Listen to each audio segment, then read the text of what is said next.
Hai semua, Assalamualaikum. Okey, so untuk video kali ni saya akan bincangkan berkenaan dengan satu tajuk iaitu variasi. Tapi sebelum tu, bagi siapa yang suka video ni boleh like dan juga share dengan kawan-kawan.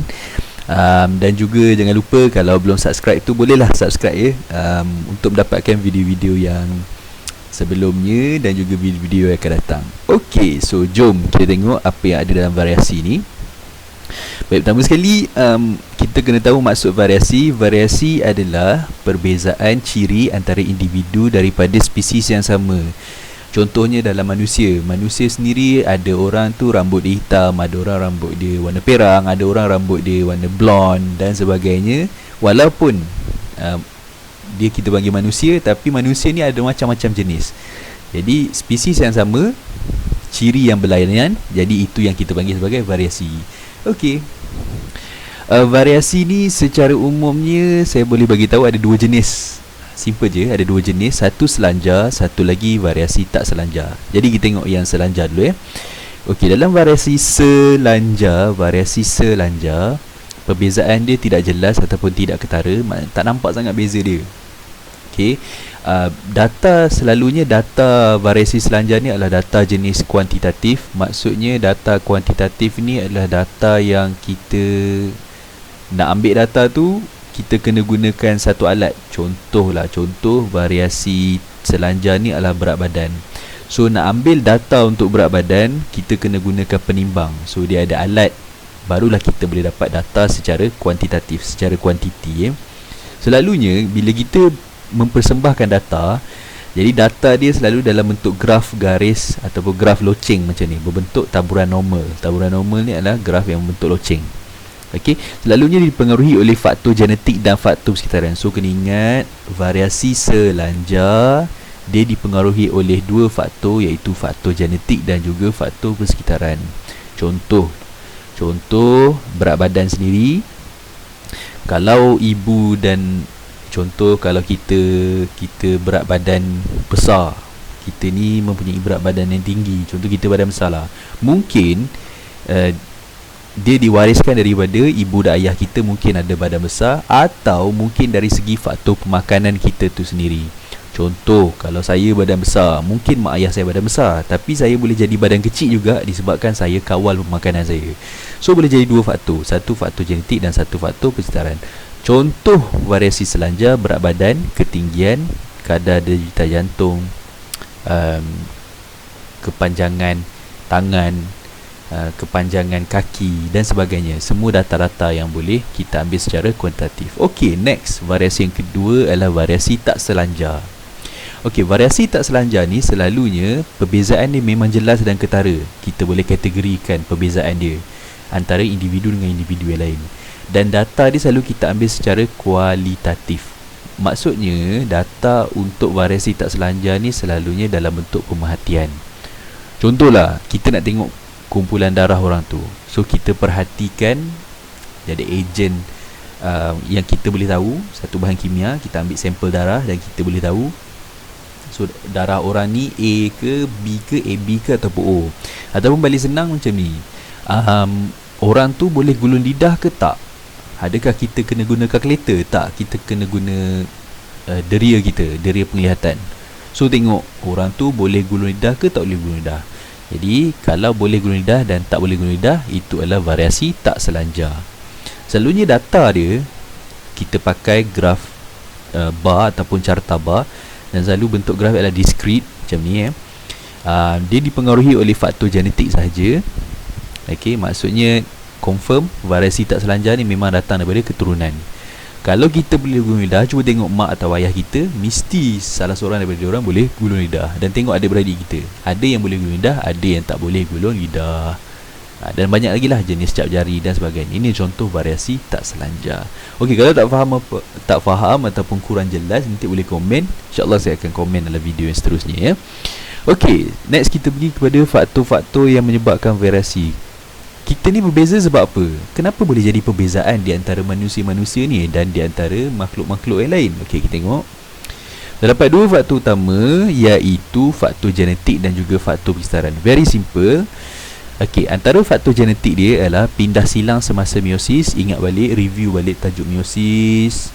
Pindah silang berlaku di mana? Pindah silang tu adalah pertukaran antara maklumat genetik ibu dan bapa. So that's why kadang-kadang muka macam ibu tapi senyuman macam bapa. Lebih kurang macam tu ya. Okey, next adalah penyusunan kromosom secara bebas. Ingat balik waktu metafasa. Okey, metafasa, meiosis dan mitosis sama metafasa. Kromosom tu dia tersusun secara sendiri, bukan kita yang rancang. Jadi itu penyusunan kromosom secara bebas. Yang ketiga, faktor genetik adalah persenyawaan rawak antara gamet jantan dan gamet betina. Ini pun satu juga. Okey, semasa proses persenyawaan, iaitu pertemuan antara gamet jantan dan gamet betina, sperma dengan ovum, benda tu tak dirancang. Kalau rancang, maknanya kita bolehlah nak tentukan muka macam siapa, nak laki ke perempuan kan? Tapi benda tu tak boleh. Okey, benda tu Tuhan yang tentukan. Jadi ini adalah faktor genetik. Dan kemudian adalah mutasi kromosom dan gen. Mutasi juga sebenarnya bukan penyebab orang kata kalau mutasi ni kita berfikiran negatif. Sebut mutasi, oh mesti benda-benda buruk. Tak, sebenarnya mutasi ni kadang-kadang mendatangkan kebaikan. Nanti kita akan tengok apa kebaikan dan keburukan mutasi ya. Okey, next adalah faktor persekitaran. Faktor persekitaran pun memainkan peranan yang penting. Contohnya nilai pH boleh mempengaruhi. Ini selalu kepada tumbuhan. Cahaya matahari boleh menyebabkan variasi dalam pokok selalunya kan, ataupun kulit manusia sendirilah kan.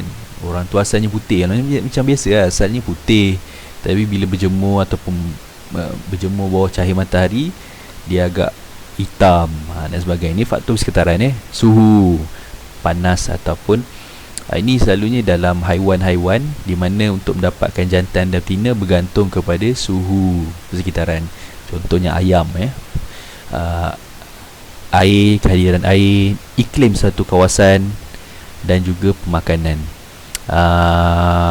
Pemakanan macam yang saya cerita tadi, kalau orang tu badan dia besar mungkin sebab dia kuat makan. Tu faktor persekitaran semua tu ya. Okey, next. Apa pentingnya variasi? Okey, yang pertama, variasi membolehkan organisma itu menyesuaikan diri terhadap perubahan persekitaran. Okey.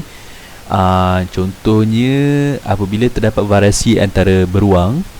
Okey, dalam gambar ni dalam beruang. So beruang polar berbeza dengan beruang biasa.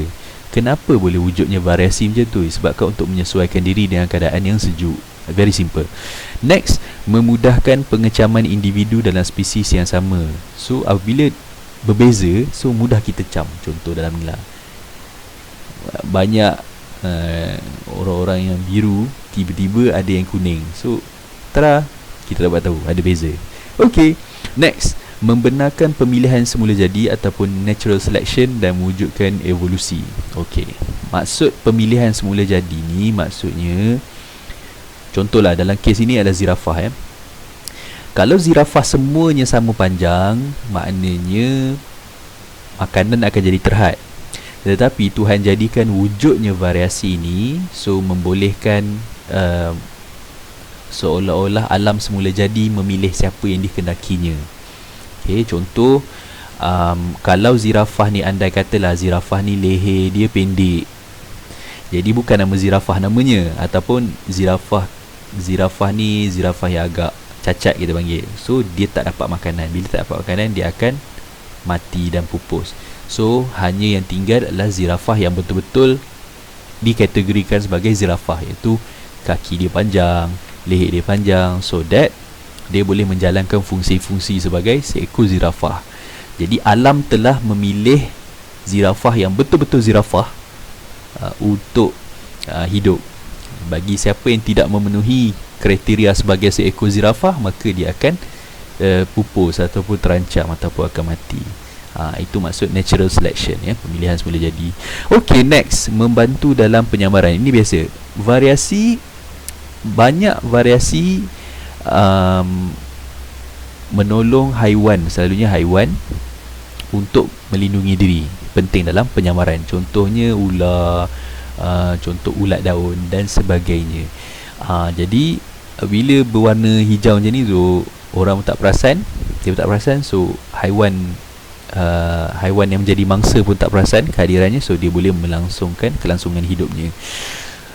Dan berbagai lagi contoh-contoh lain. Okey, so ini adalah kepentingan variasi, ada 4. So ini saja video untuk kali ni. Kalau rasa suka video ni, boleh like dan juga boleh share dengan kawan-kawan korang, boleh study. So kalau tak faham boleh komen dan boleh tanya. Okey, sehingga kita berjumpa lagi dalam video yang akan datang. So salam sayang daripada saya. Bye. Assalamualaikum.